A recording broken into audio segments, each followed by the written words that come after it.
आज के प्रोग्राम में एक बार फिर से आपका स्वागत है। एपिसोड की शुरुआत करते हैं पिछले अभ्यास प्रश्न के साथ। कभी कभी समाचारों में देखी जाने वाली प्रधानमंत्री अनुसूचित जाति लाभ योजना किस मंत्रालय की एक पहल है? ऑप्शंस हैं अल्पसंख्यक कार्य मंत्रालय, सामाजिक न्याय एवं अधिकारिता मंत्रालय, पंचायती राज मंत्रालय, जनजातीय कार्य मंत्रालय। सही उत्तर है विकल्प बी, सामाजिक न्याय एवं अधिकारिता मंत्रालय। चलिए देखते हैं इसके विश्लेषण को। हाल ही में प्रधानमंत्री अनुसूचित जाति लाभ योजना यानी पीएम अजय में 3 केंद्र प्रायोजित योजनाओं को शामिल किया गया है। इन 3 योजनाओं में प्रधानमंत्री आदर्श ग्राम योजना, अनुसूचित जाति उप योजना को विशेष सहायता और बाबू जगजीवन राम छात्रावास योजना शामिल हैं। आपको बता दें कि प्रधानमंत्री अनुसूचित जाति लाभ योजना अनुसूचित जाति के युवाओं को आत्मनिर्भर बनाने के लिए वर्ष 2021-22 में शुरू की गई एक योजना है। इसका उद्देश्य कौशल विकास, आय सृजन सेवाओं और अन्य पहलों के माध्यम से अतिरिक्त रोजगार के अवसर सृजित करके अनुसूचित जातियों की गरीबी को कम करना है। यह योजना केंद्रीय सामाजिक न्याय एवं अधिकारिता मंत्रालय के सामाजिक न्याय और अधिकारिता विभाग द्वारा कार्यान्वित की जाती है। इसके 3 घटक हैं: अनुसूचित जाति बहुल गांवों का आदर्श ग्राम के रूप में विकास, अनुसूचित जाति की सामाजिक आर्थिक बेहतरी और उच्च शिक्षण संस्थानों में छात्रावास के निर्माण के लिए जिला या राज्य स्तरीय परियोजनाओं के लिए सहायता अनुदान। इसलिए विकल्प बी सही है। चलिए देखते हैं एपिसोड के आज के प्रश्न को। संज्ञानात्मक कंप्यूटिंग के संबंध में निम्नलिखित कथनों पर विचार कीजिए। 1. यह एक ऐसी प्रणाली है जो उन्नत प्रौद्योगिकियों के माध्यम से मानव विचार प्रक्रियाओं का अनुकरण करती हैं। 2. यह आर्टिफिशियल इंटेलिजेंस का उपयोग नहीं करती हैं। उपर्युक्त में से कौन सा या कौन से कथन सही हैं? विकल्प हैं केवल 1, केवल 2, 1 और 2 दोनों, न तो 1 और न ही 2। सही उत्तर है विकल्प ए, केवल 1। चलिए देखते हैं इसके विश्लेषण को। हाल ही में प्रकाशित एक रिपोर्ट के मुताबिक वैश्विक संज्ञानात्मक कंप्यूटिंग बाजार का आकार 32.8 बिलियन अमेरिकी डॉलर तक पहुंच गया है। गौरतलब है कि संज्ञानात्मक कंप्यूटिंग कंप्यूटर द्वारा मानव मस्तिष्क के काम करने के तरीके की नकल करने का एक प्रयास है। यह एक ऐसी प्रणाली है जो उन्नत प्रौद्योगिकियों के माध्यम से मानव विचार प्रक्रियाओं का अनुकरण करती हैं, इसलिए कथन 1 सही है। यह कृत्रिम बुद्धिमत्ता और अन्य तकनीकों जैसे machine learning, speech recognition, deep learning आदि का उपयोग करती हैं, इसलिए कथन 2 सही नहीं है। इसी के साथ यह कंप्यूटिंग प्रणाली सिखाने के लिए स्व शिक्षण एल्गोरिदम, डेटा विश्लेषण और पैटर्न पहचान के साथ उपर्युक्त प्रक्रियाओं का उपयोग करती हैं। इस प्रकार विकल्प ए सही है। अगला प्रश्न है, हाल ही में समाचारों में देखा गया आदि महोत्सव निम्नलिखित में से किसकी एक पहल है? ऑप्शंस हैं राष्ट्रीय अनुसूचित जनजाति वित्त एवं विकास निगम, भारतीय जनजातीय सहकारी विपणन विकास महासंघ यानी ट्राइफेड, सामाजिक न्याय और अधिकारिता मंत्रालय, स्वदेशी मामलों के लिए अंतर्राष्ट्रीय कार्य समूह। सही उत्तर है विकल्प बी, भारतीय जनजातीय सहकारी विपणन विकास महासंघ यानी ट्राइफेड। चले देखते हैं इसके विश्लेषण को। हाल ही में केंद्रीय जनजातीय मामलों के मंत्री अर्जुन मुंडा ने अहमदाबाद, गुजरात में आदि महोत्सव राष्ट्रीय जनजातीय महोत्सव का उद्घाटन किया।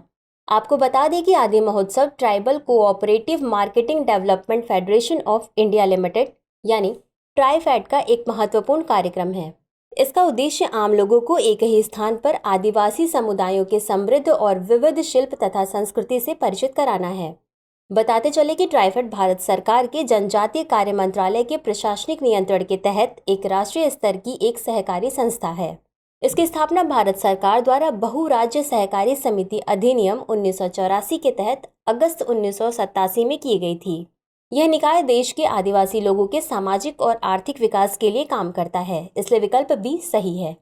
अगला प्रश्न है, पोबीतोरा वन्यजीव अभ्यारण्य किस राज्य में स्थित है? ऑप्शंस हैं असम, मणिपुर, पश्चिम बंगाल, त्रिपुरा।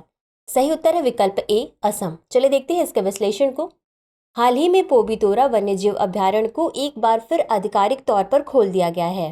पोबीतोरा वन्यजीव अभ्यारण्य ब्रह्मपुत्र के दक्षिणी तट पर एक वन्यजीव अभ्यारण्य है।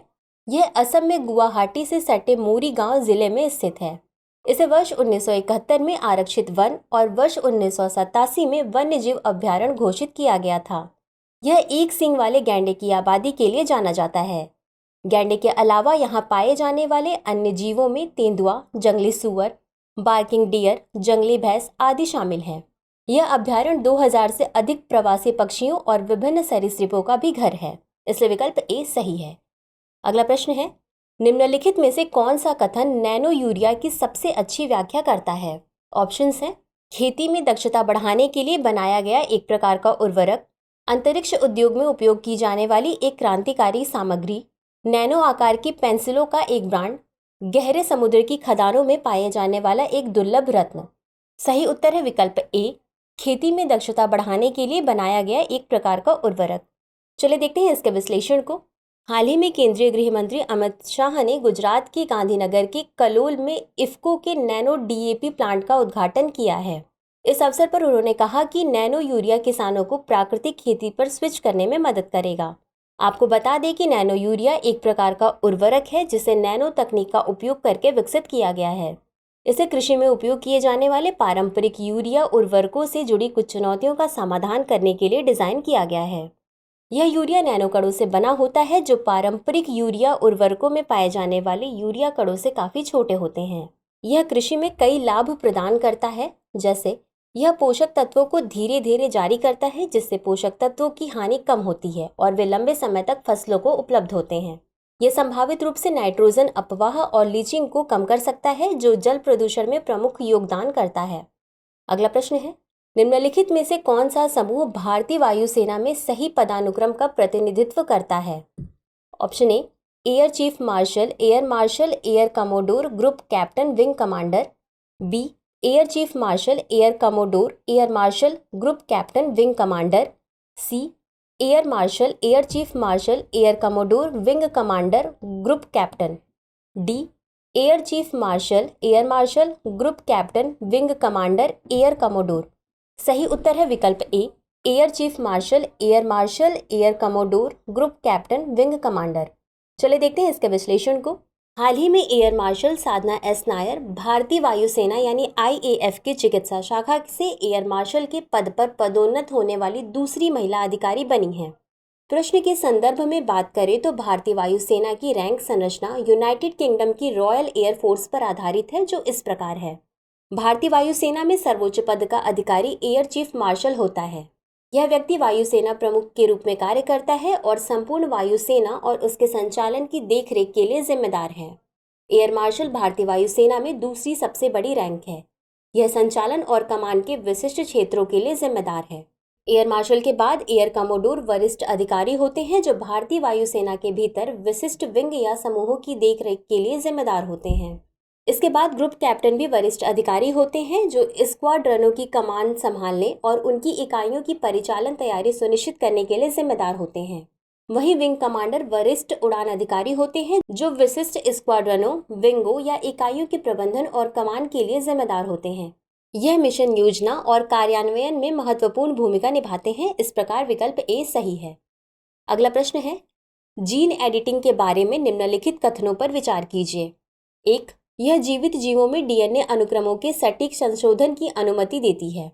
2, इसके लिए क्रिस्पर-cas9 एक लोकप्रिय और बहुमुखी उपकरण है। 3, आनुवांशिक रोगों के उपचार में इसका प्रयोग किया जाता है।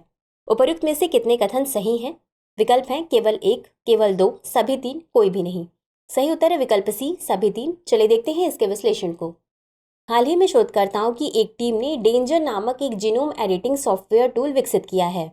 डेंजर का पूरा नाम है deleterious and unacceptable guides evaluated by RNA sequencing. यह सॉफ्टवेयर एक ट्रांसक्रिप्टोम के साथ सभी जीवों में सुरक्षित जीनोम एडिटिंग के लिए एक रास्ता प्रदान करता है। आपको बता दें कि जीनोम एडिटिंग या जीन एडिटिंग किसी कोशिका या जीव के डीएनए में विशिष्ट परिवर्तन करने की एक विधि है। यह जीवित जीवों में डीएनए अनुक्रमों के सटीक संशोधन की अनुमति देती है, इसलिए कथन 1 सही है। इसके लिए क्रिस्पर-cas9 एक लोकप्रिय और बहुमुखी उपकरण है जिसका प्राथमिक कार्य विशिष्ट लक्ष्य अनुक्रमों पर डीएनए को काटना है, इसलिए कथन 2 सही है। इस तकनीक का प्रयोग आनुवांशिक रोगों के उपचार में किया जा सकता है, इसलिए कथन 3 सही है। इस प्रकार विकल्प सी सही है। अगला प्रश्न है, निम्नलिखित में से कौन ऑस्प्रे का सबसे अच्छा वर्णन करता है? विकल्प है एक प्रकार की मछली, एक सैन्य विमान, एक शिकारी पक्षी, एक प्रोग्रामिंग भाषा।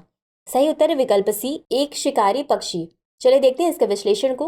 हाल ही में दक्षिण ऑस्ट्रेलिया से आई ईस्टर्न ऑस्प्रे चूजों के जन्म की खबर से दुनिया भर के पक्षी प्रेमी बेहद खुश हैं। आपको बता दें कि ऑस्प्रे मछली खाने वाला एक शिकारी पक्षी है।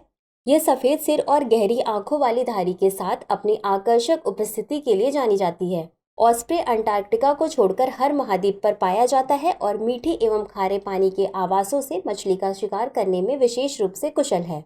यह प्रवासी पक्षी है जो सर्दियों में हजारों मील की यात्रा करता है। वैश्विक स्तर पर हुए संरक्षण प्रयासों ने कई क्षेत्रों में ऑस्प्रे की आबादी बढ़ाने में मदद की है, इसलिए विकल्प सी सही है। अगला प्रश्न है, निम्नलिखित में से कौन निवारक निरोध का सबसे अच्छा वर्णन करता है? ए, किसी अपराध के संदिग्ध व्यक्ति को मुकदमे से पहले हिरासत में लेने का एक उपाय। बी, अभियुक्त व्यक्तियों के अधिकारों की रक्षा के लिए एक कानूनी प्रावधान। सी, दोषी अपराधियों के पुनर्वास के लिए एक तंत्र। डी, किसी व्यक्ति की हिरासत से रिहाई सुनिश्चित करने की एक प्रक्रिया। सही उत्तर है विकल्प ए, किसी अपराध के संदिग्ध व्यक्ति को मुकदमे से पहले हिरासत में लेने का एक उपाय। चलिए देखते हैं इसके विश्लेषण को। इन दिनों तेलंगाना राज्य का सख्त निवारक हिरासत कानून लगातार सुर्खियों में बना हुआ है। आपको बता दें कि निवारक हिरासत किसी अपराध के संदिग्ध व्यक्ति को मुकदमे से पहले हिरासत में लेने का एक उपाय है। यह भारत के संविधान के अनुच्छेद 22 द्वारा शासित है, जो बिना मुकदमे के हिरासत के खिलाफ सुरक्षा उपायों की रूपरेखा देता है। भारतीय कानून के तहत सीमित अवधि के लिए निवारक हिरासत की अनुमति है। इसके तहत हिरासत में लिए गए व्यक्ति को कानूनी सलाहकार द्वारा प्रतिनिधित्व करने का अधिकार है। इसके तहत यह सुनिश्चित किया जाता है कि हिरासत प्रक्रिया के दौरान व्यक्ति के हितों की रक्षा की जाए। इसकी हिरासत की वैधता सुनिश्चित करने में न्यायपालिका महत्वपूर्ण भूमिका निभाती है। निवारक हिरासत के अधीन व्यक्ति हिरासत आदेश को अदालतों में चुनौती दे सकते हैं। भारत के संविधान में ये प्रावधान सार्वजनिक व्यवस्था बनाए रखने में राज्य के हित और व्यक्तिगत अधिकारों और स्वतंत्रता के बीच संतुलन बनाने के लिए डिजाइन किए गए हैं। अगला प्रश्न है, निम्नलिखित में से कौन सा कथन यूएस बॉन्ड यील्ड का सबसे अच्छा वर्णन करता है? ऑप्शंस हैं, ए, वह ब्याज दर जिस पर अमेरिकी सरकार विदेशी देशों को बॉन्ड बेचती है। बी, ट्रेजरी बॉन्ड जारी करने के माध्यम से फेडरल बैंक द्वारा अर्जित लाभ। सी, अमेरिकी सरकारी बॉन्ड में निवेश पर प्रतिशत रिटर्न। डी, प्रचलन में अमेरिकी बॉन्डों का कुल अंकित मूल्य।